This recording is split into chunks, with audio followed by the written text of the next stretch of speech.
लग चुकी है तलब जीत की, अब खुद को आग में झोंक देंगे। ठोकरें कहती हैं मारा जाएगा, हौसले कहते हैं देख लेंगे।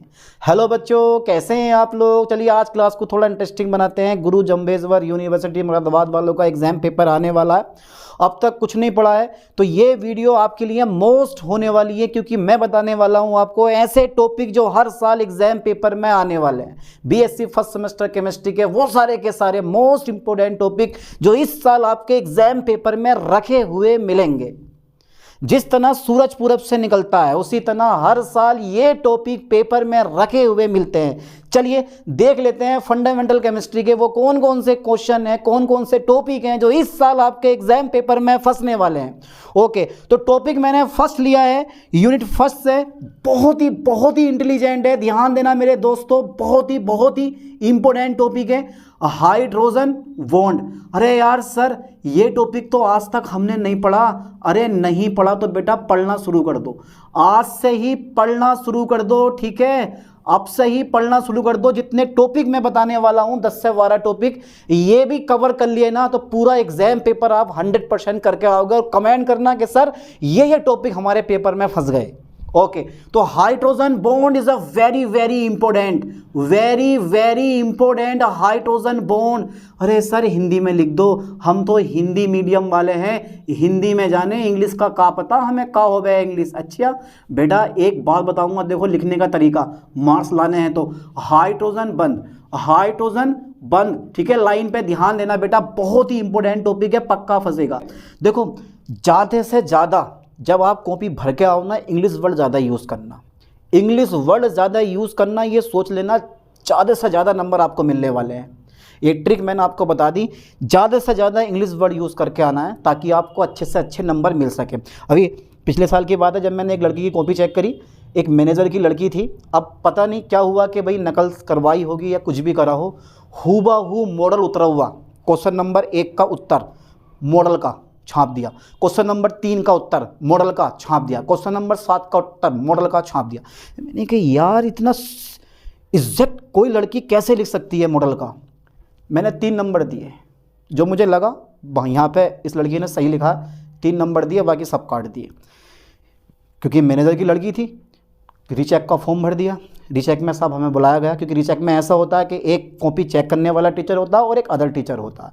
हम दोनों बैठे, बोले भाई कहाँ कैसे नंबर दिए। उन्होंने कॉपी देखी, बोले यार ये तो सेम टू सेम मॉडल उतरा पड़ा है, ये तो जिंदी नकल हुई है, ये 3 नंबर तुमने बहुत दिए, जो नंबर देने चाहिए थे।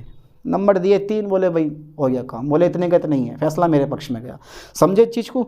तो ध्यान देना बेटा, इंग्लिश वर्ड ज़्यादा से ज़्यादा यूज़ करके आना है बढ़िया तरीके के साथ में। ये कॉपी लिखने का तरीका और नंबर लाने का तरीका बता रहा हूँ। मैं उन बच्चों को बड़े अच्छे नंबर देता हूँ जिनकी कॉपी ज़्यादा से ज़्यादा इंग्लिश में लिखी हुई होती है, हिंदी में इंग्लिश वर्ड यूज़ करके आओ आप, ठीक है।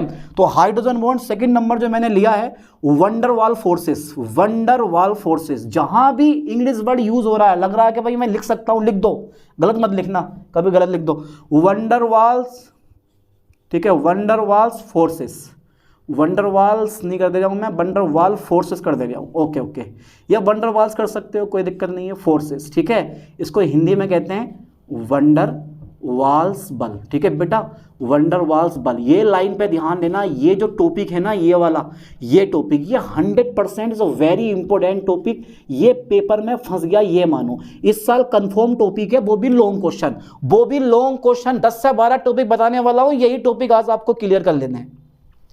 वंडरवाल फोर्सेस, ध्यान देना, वंडर लिख दो ना तो वांडर लिख दो, चलो मैंने वांडर लिख दिया, आप वंडर लिख लो, वंडरवाल फोर्सेस, ठीक है।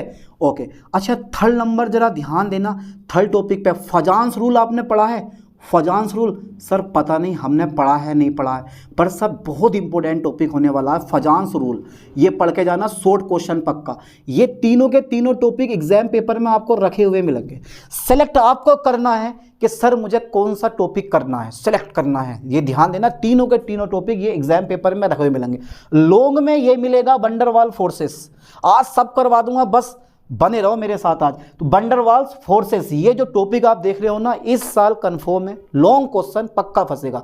आपको 5 लॉन्ग क्वेश्चन दे रखे होंगे जिनमें से 3 करने हैं, आपको 8 शॉर्ट क्वेश्चन दे रखे होंगे जिनमें से आपको 5 करने हैं, और वेरी शॉर्ट जो होते हैं वो आपको 5 करने होते हैं, 5 के 5 ही, दे रखे होते हैं, 5 के 5 करने होते हैं, ध्यान देना इस चीज़ पे, ठीक है। तो ये एक लॉन्ग क्वेश्चन पक्का हो गया, एक शॉर्ट क्वेश्चन पक्का हो गया, इससे ज़्यादा क्या चीज़ है बताओ यार।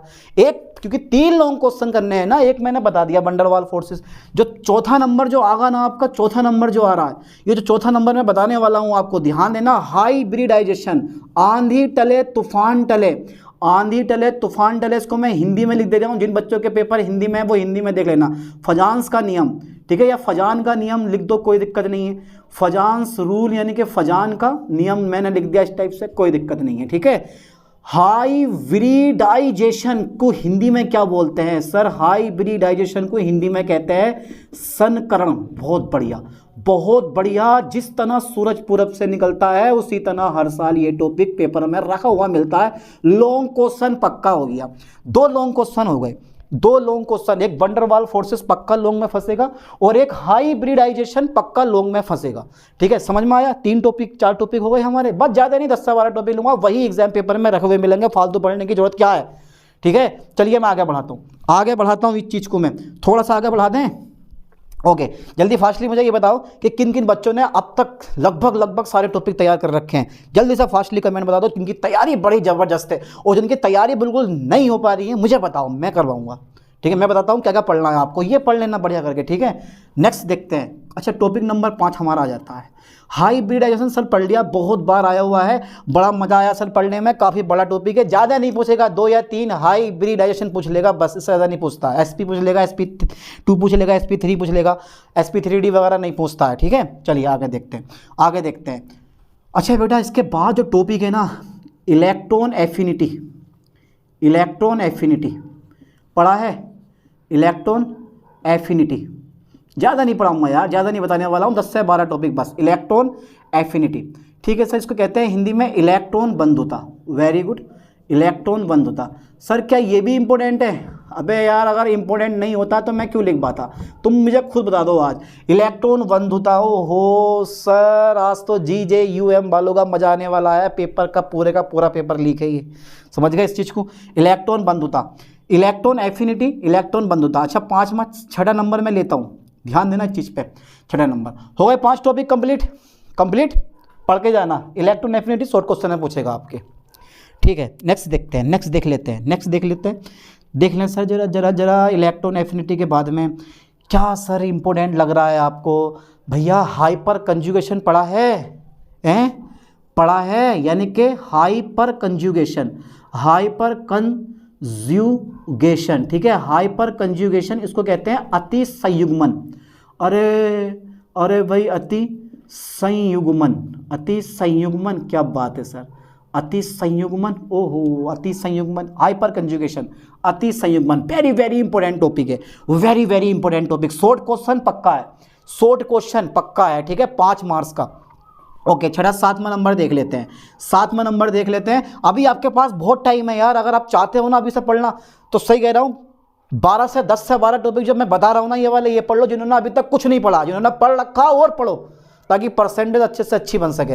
मेरा तो यही कहना है, यही मानना है, परसेंटेज लेकर आओ, परसेंटेज मत छोड़ो। चलिए आगे देखते हैं। हाइपर कंजुगेशन, अति संयुग्मन बोला जाता है, वेरी वेरी इंपॉर्टेंट टॉपिक। चलिए आगे देखता हूँ, मैं आगे बढ़ाता हूँ। अच्छा बेटा, एक चीज़ मैं और बता रहा हूँ आपको, 7वां टॉपिक जो है ना, कभी आपने देखो ध्यान देना, आपने ये पढ़ लेना आप, एक EZ सिस्टम, ये तो पक्का पेपर में फंसता ही है यार, है ये वाला EZ सिस्टम या RS सिस्टम, EZ सिस्टम या RS सिस्टम, इन दोनों में से एक तो फंसना होता है, या यानी कि RS सिस्टम, इन दोनों में से एक फंसता है, हर साल फंसता है, ठीक है। 7 टॉपिक हो गए हमारे। अच्छा सर, 7 टॉपिक तो हमारे हो गए, क्या 8वां टॉपिक भी आप बता सकते हो? क्यों नहीं बता सकते यार। सबसे ज़्यादा मोस्टली कन्फॉर्मेशन ऑफ साइक्लोहेक्सेन, ओए होए, साइक्लोहेक्सेन का कन्फॉर्मेशन अभी डाल रखा है लेक्चर, ठीक है, डाल रखा है ये लेक्चर मैंने BSc फर्स्ट सेमेस्टर वालों के लिए, पढ़ लो, एक लॉन्ग क्वेश्चन तुम्हारा पक्का हो जाएगा, ठीक है। कन्फॉर्मेशन ऑफ साइक्लोहेक्सेन, कन्फॉर्मेशन, ठीक है, लाइन पे फोकस करो, कन्फॉर्मेशन ऑफ साइक्लोहेक्सेन, ठीक है, साइक्लोहेक्सेन, ठीक है सर, कन्फॉर्मेशन ऑफ साइक्लोहेक्सेन आपने बोल दिया। तो यार ये सर टॉपिक जो है ना, ये वाला टॉपिक, ये पढ़ने में आपको अजीब लगेगा, क्योंकि 3 फॉर्म होती हैं इसकी, एक तो होती है बोट फॉर्म, एक होती है चीयर फॉर्म और एक होती है तुम्हारे पास ट्विस्ट बोट फॉर्म, ठीक है। Chair form, boat form, twist boat form. कौन ज़्यादा स्टेबल होता है? जिसने टॉपिक पढ़ रखा है, लेक्चर पढ़ रखा है, उन सबको पता होगा। ये आया हुआ क्वेश्चन है MJPRU में भी, इस साल भी आया, पिछले साल भी आया, उससे पिछले साल भी आया, और जो GJUM यूनिवर्सिटी है उसमें भी ये इस साल पक्का फंसने वाला, ठीक है। तो यार ऐसे ऐसे मोस्टली इंपॉर्टेंट टॉपिक पढ़ो ना, जो हर साल एग्जाम पेपर में आते हैं। तो is a very very important topic, very very important topic. Sir कर लिया कवर हमने, कितने टॉपिक हो गए? 8 टॉपिक हो गए। अब सर नवा टॉपिक कहाँ से लाओगे? अब फंस गए सर, नवा टॉपिक कहाँ से लाओगे? बता रहा हूँ बेटा, घबराओ मत जरा। नवा टॉपिक कंप्यूटर से लेकर आता हूँ मैं, input and output devices, short question पक्का। इनपुट एंड आउटपुट डिवाइसेस, ठीक है बेटा, input and output devices. English में लिखवाने की जरूरत है और हिंदी में आउटपुट डिवाइसेस, ठीक है। Okay sir, DEVICES। अच्छा, इसको बोलते हैं हम यानी कि हम क्या बोलते हैं यार इसको, चलो बोलते होंगे, आगे बढ़े। इनपुट एंड आउटपुट डिवाइसेस लिख दिया मैंने, इनपुट एंड आउटपुट डिवाइसेस। आपको पता होना चाहिए हिंदी में क्या बोलते हैं, निर्गम और चलो यार जो भी बोलते हो खेल लेना। Input and output devices computer का 10वां टॉपिक जो मैंने लिया है ना, 10वां टॉपिक भैया बहुत इंपॉर्टेंट है, ध्यान देना। यानी कि सॉफ्टवेयर एंड हार्डवेयर। सॉफ्टवेयर, पहले हार्डवेयर लिखो, पहले हार्डवेयर करो फिर करेंगे सॉफ्टवेयर। हार्डवेयर एंड सॉफ्टवेयर, ठीक है, hardware, okay sir, and software, hardware and software. अच्छा क्या क्या होते हैं जल्दी बताओ बेटा? हार्डवेयर एंड सॉफ्टवेयर, यानी कि इनको ऐसे ही बोला जाता है, हिंदी में भी इसको हार्डवेयर एंड सॉफ्टवेयर बोला जाता है। भैया कन्फर्म क्वेश्चन है, confirm is a very very important. आंधी टले तूफान टले पर ये टॉपिक ना टले। Hardware software is a very very important. Hardware and software पढ़ के जाना है, बिल्कुल छोड़ के नहीं जाना है। इनपुट एंड आउटपुट डिवाइसेस, इन दोनों में से एक क्वेश्चन फंसेगा, इन दोनों में से थोड़ी ना, बता दिया सो बता दिया। हार्डवेयर एंड सॉफ्टवेयर डिफरेंस पूछ सकता है या पूछ सकता है हार्डवेयर एंड सॉफ्टवेयर क्या होते हैं। एक शॉर्ट क्वेश्चन 5 नंबर का आपका पक्का हो गया, ठीक है। 3 के 3 तुम्हारे लॉन्ग क्वेश्चन पक्के हो गए और शॉर्ट तुम्हारे पक्के हो गए। अब बताओ क्या करना है, हैं? अभी करवाता हूँ, सबर रखो। 2 टॉपिक और दे जाऊँ करने के लिए, 9 से 10 12, 9 10 11 12 13 14, चलो 11 पे आते हैं। 12 टॉपिक करवा देता हूँ, बस ज़्यादा नहीं, बस 12 टॉपिक, ठीक है। 12 में बस काम हो जाएगा और यही टॉपिक आपको अच्छे से पढ़ के जाने हैं। अच्छा 12वां टॉपिक क्या लग रहा है आपको? जल्दी बताओ बेटा फास्टली, 12वां टॉपिक क्या लग रहा है? देखो नाइट्रीन, कार्बीन, कार्बोनियम आयन, कार्बेनियन, ये सब पढ़ रखा है आपने, ठीक है। तो बेटा इनमें नाइट्रीन is a very very important topic. नाइट्रीन और पढ़ लो यार मेरे कहने से, नाइट्रीन, ठीक है। नाइट्रीन का छोटा छोटा भाई है कार्बीन, नाइट्रीन जैसा कार्बीन है। कार्बोनियम का भाई जो है वो कार्बेनियन होता है, ये दोनों भाई भाई होते हैं, ठीक है। ये पढ़ो, एक नाइट्रीन पढ़ लो, ठीक है। इसको हिंदी में लिख दे रहा हूँ मैं, नाइट्रीन। अब बताओ यार कहाँ ज़्यादा डिफिकल्ट पॉइंट है? क्या लग रहा है नाइट्रीन पढ़ नहीं सकते हो आप लोग, है भाई? अच्छा 12वां टॉपिक में नाइट्रीन के बाद बस 12 टॉपिक लूँगा, एक और लिख दे जाऊँ मैं, होमोलिटिक एंड हेट्रोलिटिक फिजन, ठीक है बेटा। ये होमोलिटिक, होमोलिटिक, ठीक है, एंड हेट्रोलिटिक फिजन, ठीक है। लाइन पे ध्यान देना, heterolytic, homolytic and heterolytic fission, lytic fission. अच्छा सर इसको क्या बोलते हैं हिंदी में? हिंदी में बता दो हमें, हिंदी में, इंग्लिश में मत बताओ, हिंदी में बता दें, ठीक है। इसको बोलते हैं समांश विदलन, ठीक है बेटा, समांश, ठीक है, समांश विदलन बोला जाता है, तथा इसको बोलते हैं विषमांश विदलन, ठीक है बेटा, विषमांश विदलन, ठीक है, समांश एंड विषमांश विदलन। लो सर ये हमारे कुछ टॉपिक मैंने करवा दिए, ठीक है। बाकी जो है एक लॉन्ग वीडियो मैंने जिसमें 20 टॉपिक मैंने करवा रखे हैं, उसके भी क्वेश्चन देख लो अगर आपके पास टाइम है तो। टाइम नहीं है, बस ये क्वेश्चन प्रिपेयर करके जाने हैं, सारे के सारे क्वेश्चन अच्छे से प्रिपेयर कर लेने हैं, कोई भी क्वेश्चन इसमें का मत छोड़ना, क्योंकि यही वो टॉपिक है जो इस साल आपके एग्जाम पेपर में आने वाले हैं। वो तो ज़्यादा डीपली पढ़ना चाह रहे हैं, हर एक टॉपिक सोच रहे हैं कि यार हर एक टॉपिक एग्जाम पेपर में आ जाए। 20 टॉपिक की वीडियो मैंने अलग से डाल रखी है, उस पर जाकर देख सकते हो आप, ठीक है। पेरिस में जाओ, BSc फर्स्ट सेमेस्टर केमिस्ट्री की देख लो, सारे के सारे टॉपिक आपके पास अवेलेबल है, सारे के सारे टॉपिक मैंने करवा रखे हैं। बस करना क्या है, करना क्या है, तैयारी करनी है अच्छे से। जितनी ज़्यादा तैयारी करोगे उतने ज़्यादा मार्क्स लाओगे, उतनी ज़्यादा परसेंटेज आपकी बनेगी, ये सोच लेना। बस तैयारी करनी है अच्छे से। टॉपिक पता चल गया आपको कि सर ये टॉपिक कंफर्म है, ये सारे के सारे टॉपिक सर पेपर में आने वाले हैं 12 टॉपिक, सर इन्हें तैयार कर लें। हाँ इन्हें तैयार कर लो, इसके अलावा कुछ मत पढ़ो, सारे के सारे यही टॉपिक आपके एग्जाम पेपर में रखे हुए मिलेंगे, ठीक है। पेपर उठा के देखना, बोल देना कि सर ये वाला टॉपिक आपने बताया था, ये सर टॉपिक नहीं आया, पक्का फंसेगा 100%। ठीक है, चलिए मिलते हैं नेक्स्ट वीडियो में नेक्स्ट लेक्चर के साथ। थैंक्स।